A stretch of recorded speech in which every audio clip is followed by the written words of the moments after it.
Hello everyone, welcome back to my channel. আজকে আমরা ইংরেজিতে দিস এবং দ্যাটের ব্যবহার শিখব। কাছের কোনো জিনিসকে বোঝাতে দিস ব্যবহার করা হয়, দূরের কোনো জিনিসকে বোঝাতে দ্যাট ব্যবহার করা হয়।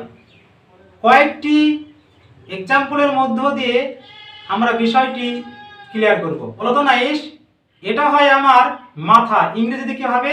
This is my head. This is my head. Very good. বলো তো এটা হয় আমার হাত, ইংরেজিতে কি হবে? This is my hand. This is my hand. Very good. বলো তো এবার ওটা হয় চাঁদ, ইংরেজিতে কি হবে? That is the moon. That is the moon. Excellent, খুব ভালো হচ্ছে। বলো তো ওটা হয় সূর্য, ইংরেজিতে কি হবে? That is the sun. That is the sun. Very good, খুব ভালো হচ্ছে।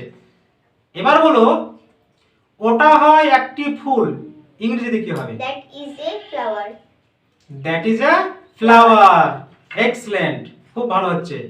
বলো তো এবার দেখি এটা হয় একটি বল, ইংরেজিতে কি হবে? This is a ball. Very good. বলো তো এবার দেখি এটা হয় একটি বই, ইংরেজিতে কি হবে? This is a book. This is a book. Very good. এবার বলো ওটা হয় একটি পেন, ইংরেজিতে কি হবে? That is a pen. Pen. Very good, that is a pen. Very good. এবং চ্যানেলটি সাবস্ক্রাইব করবেন, লাইক করবেন, শেয়ার করবেন। Tata, bye by.